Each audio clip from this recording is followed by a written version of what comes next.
Chapter 8. Writing One's Thoughts. Reading maketh a full man, conference a ready man, and writing an exact man. Bacon. Any attempt to formulate a science or art of thinking would not be complete without at least some discussion of writing. Indeed, writing is so closely bound up with thinking that I have been compelled to refer to it several times in the discussion of thought and reading. I have already spoken of writing as an aid to concentration. I was wont to depreciate it on account of its slowness. But this is practically its only fault. Thoughts come to us when writing which we get in no other way. One is often surprised, when reading something one has written at a previous time, at some of the remarks made. We seem to have temporarily grown wiser than ourselves. But the great advantage of writing is that it preserves thought. What printing has done for humanity in preserving the knowledge of the ages, writing will do for the individual in preserving his own reflections. When some thought has occurred to us, we believe at the time we are thinking it that it is ours forever. We cannot conceive that it shall ever be forgotten. Perish that belief. I have sometimes had an idea occur to me, really, and have believed it absolutely new, at least so far as I was concerned. But on looking over things written before, I have found that I had had almost identically the same thought at another time. Not only did I forget the idea, I did not even recognize it at its second appearance. To be sure, in these cases the thoughts came a second time. But thoughts are seldom so obliging. Therefore, when an idea occurs or when you have solved a problem, even a problem suggested by a book, you should immediately put the idea or solution in writing. You may, of course, wait until the end of the day, but the safest way of capturing an idea is to write it the minute after it flashes through your brain, or it may be lost forever. It was with this in mind that in the chapter on reading I advised immediately writing not only ideas but problems which occurred to one. The discovery of a new problem is just as important and necessary for intellectual advance as the solution of an old one. If we do not write our problems, we are apt to forget they exist. We put ourselves in danger of assuming without question some proposition which is not true. To facilitate the writing of your thoughts and meditations, I suggest a notebook kept specially for that purpose. In addition to this, you should always carry about with you some blank paper and a pencil, so as to be ever ready to jot down anything. To write an idea does not, of course, imply that you cannot later reject it, or change it, or develop it further. The elusiveness of thoughts is most strikingly brought out when writing them down. When we are writing a long sentence, we have in mind the exact words with which we are going to finish it. But our attention is called for the moment to the physical act of writing, and presto, the words are gone. We are compelled to end our sentence in a different way. I have mentioned the advantages of shorthand and typewriting for keeping pace with thought. I need merely repeat my advice to use these acquirements if you have them. Thoughts, I must repeat, are fleeting. No device for trapping them should be despised. Not least among the advantages of a notebook in which to write thoughts is the permanent historical record it gives. Every thought we write should be dated, day, month, and year like a letter. When we come to read over ideas jotted down from time to time in this manner, we shall see before us an intellectual autobiography. We shall see how our recent thoughts compare with those written some time ago.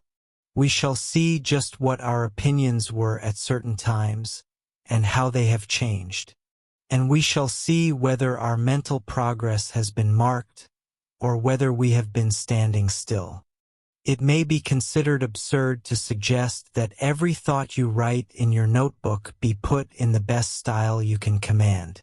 We are wont to differentiate style and matter. It is doubtful whether this distinction is quite valid.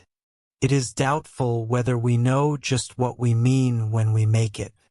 Indeed, Arnold Bennett goes so far as to say, "Style cannot be distinguished from matter. When a writer conceives an idea, he conceives it in the form of words. That form of words constitutes his style, and it is absolutely governed by the idea. The idea can only exist in words. It can only exist in one form of words. You cannot say exactly the same thing in two different ways. Slightly alter the expression, and you slightly alter the idea. Surely it is obvious that the expression cannot be altered without altering the thing expressed. The writer, having conceived and expressed an idea, may and probably will polish it up. But what does he polish up? To say that he polishes up his style is merely to say that he polishes up his idea, that he has discovered faults and imperfections in his idea, and is perfecting it. The idea exists in proportion as it is expressed. It exists when it is expressed and not before. It expresses itself. A clear idea is expressed clearly and a vague idea vaguely. 21. Mr. Bennett, I suspect, is a victim of exaggeration. But this much is true. Thought and style are mutually dependent to a far greater degree than is generally supposed. Not only will an improvement in a thought improve its wording. An improvement in wording will improve the thought. Now, as to the application of this, I have referred to the occurrence in reading of inarticulate objections. The sole reason these are inarticulate is because the objection is too vague even to find expression. In a case like this, we should word our objection the best we can, no matter how ridiculous or indefensible it at first sounds. But we should word it in as many ways as possible. We should say it in all different sorts of ways. We should write it in every different kind of way. Gradually, our objection will become definite, clear, forceful. In short, we shall not only have improved our way of stating our thought, we shall have improved the thought itself. To study clearness of statement or acquisition of vocabulary is to study means of improving thought. Your notebook should not be used solely for the entry of thoughts as such, but any striking way of wording a thought which occurs to you should likewise be immediately written. But while there is some truth in Arnold Bennett's statement that the wording is the thought, from another point of view its very opposite is true. The wording is never the thought. Strictly speaking, thought is something which can exist only in the mind, can never be transferred to paper. What then is it that we write? If words and sentences are not thought, what are they? If they are not thought, how is it possible to transfer thought through the medium of writing? The fact is that words, though they are not thought, are the associates of thought. You hear the word horse. Very likely the visual image of a horse arises in mind. This image, idea, notion, concept, will depend on your experience of particular horses. It will never be a logical abstract of these. It will never be a horse without color, particular size, sex, or breed, as is sometimes thought. It may, however, have different elements in it from different horses you have seen. It may be the image of just one particular horse you remember. But no such thing as a general concept exists in the mind. We have a particular image which stands for all horses. The name, of course, is general. It or its definition may be called the logical concept. But the name itself is not used in thought. It is an arbitrary symbol which serves merely to arouse a particular image associated with it, and this image is dealt with as if general. This image we shall call the concept. It is the working concept, the psychological as opposed to the logical concept. As your concept of a horse will depend on your experience of particular horses, another person's concept will depend on his experience of that animal. And as his experience can never be exactly the same as yours, his concept, though it may be similar to yours, will not be the same. Not only will no one else have the same mental image or concept as you, but you yourself will never have exactly the same image twice. This image will vary with the setting in which it occurs, with the associates which happen to arouse it. If you are reading about a great battle and the word horse is mentioned, a certain kind of horse will suggest itself to you. If you are reading about a grocery wagon and see the word horse, another kind will suggest itself. This whether the animal is described by adjectives or not. At one time you may think of the horse as in motion, at another time as at rest. Unfortunately, many so-called psychologists seem to consider the concept, even this image concept, as something fixed in the individual, or at best as only changing with actual experience of the thing conceived. The truth is that the image or images aroused on hearing any word are not the same for 2 seconds at a time. They are fluid, dynamic, never static, immobile. They are associates of the words in a constant state of flux. 22 When the concept of one individual varies from one moment to the next, how must the concepts of different individuals differ from each other? I have instanced the idea of a horse because it is so simple and concrete.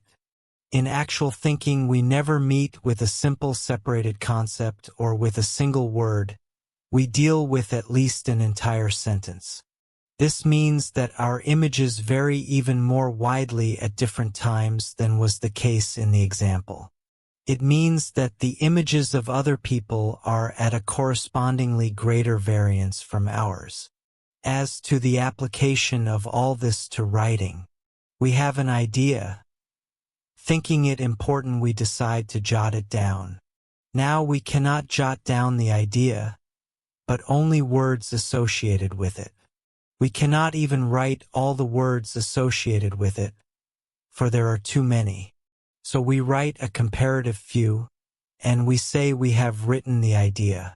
But all we have really written is something associated with the idea. When we read this over at a later time, we shall not have the same ideas aroused as were in mind originally, but at best only similar ideas. For the associates of words, like all associates, are constantly changing. And thanks to the frailties of human memory, exactly the same associates are never aroused twice. So after a long interval they will be much different than at the time we wrote. The reader will often have the experience of writing a thought and thinking it very important, but on reading it at another time he will fail to see why he ever considered it worth putting on paper. The truth is that at the time he wrote the idea it probably was important because he had the right concepts. But when he came back to the words he had written, they failed to resuggest the former concepts and associates. This difference between words and thought is even more strikingly brought out when the written thought is read by some other person than the writer. The writer is likely at least to have approximately the same concepts as at the time of writing. And he is greatly aided by his memory in recalling the concepts and associated ideas previously in mind, the words suggesting these. But when a person reads what someone else has written, he translates the words into the concepts previously connected with them in his own mind. Thus, an author can never literally transfer an idea. He can merely put down certain arbitrary symbols, which will serve to arouse a similar thought in his readers. How greatly the reader's thought differs from the author's, it is difficult, if not impossible, to determine. For minds can only communicate by words. It is this difference in associated concept which often makes a reader fail to appreciate the profoundest thoughts of an author, and even, on the other hand, occasionally to see depth where it does not exist. We come now to the solution of the problem to which this rather extended discussion has been preparatory. How is an author to convey, as nearly as possible, his actual idea? And the answer is, he should word it in as many different ways as possible. If a person had never been to a city and you wanted to give him an idea of it, you would show him photographs taken from different viewpoints. One photograph would correct and supplement the other. And the more photographic viewpoints he saw, the more complete and accurate would be his idea, the more his concept would approximate the actual city. But he could never more than approximate. He could never obtain the idea of a man who had visited that city. An author's language is a photograph of his thought. He can never actually transfer an idea, but by wording it in different ways he can show different photographs of it. If, for example, a second wording does not conform with the first concept which a reader has formed, the reader will be obliged to modify that concept. And if the idea is repeated in a number of different ways, he will have to modify his concept so much that he will gradually more and more approximate the idea of the author. I remember the story in some educational treatise of an inspector who entered a schoolroom, asked the teacher what she had been giving her class, and finally took up a book and asked the following question. If you were to dig a hole thousands and thousands of feet deep, would it be cooler near the bottom or near the top, and why? Not a child answered. Finally the teacher said, I'm sure they know the answer, but I don't think you put the question in the right way. So taking the book she asked, in what state is the center of the earth? Immediately came the reply from the whole class in chorus. The center of the earth is in a state of igneous fusion. There is, and has been for the past generation, a great cry in educational circles that we should teach things, not words. In some instances this is inadvisable, even impracticable. But if the teacher in the foregoing story had taken the trouble to word her idea in at least more than one way, she might have implanted a real idea in her pupils. She would at least have found that, as it was, they had none. One more question remains. If you are writing a composition, a letter, an essay, or even a book, what is the best way to get down all your thoughts without losing any of value? To get them down in the best order and in the best style. In other words, what is the path of greatest efficiency in transferring thoughts from your mind to paper? We have already considered such devices as shorthand. Of course, dictation, where it is possible, is an obvious advantage. But I mean here to consider the aspects of the problem which apply more especially to compositions of some length. It is related of Auguste Comte that he composed his books by thinking them over down to the minutest details, down to the very phraseology of the sentences, before penning a single word, but that when he came to writing he could turn out an astounding amount of work in a given time. Unless a person have a remarkable memory, however, he will forget most of what he has thought by the time he comes to writing it. Comte's method might nevertheless be profitably applied to short sections of compositions, and where conciseness or perspicuity are desired, it will often be found useful to think out an entire sentence before writing a word of it. Perhaps the best way of ensuring efficiency in writing is by the card system. This consists in writing on a separate card every valuable idea that occurs to you, immediately after it occurs.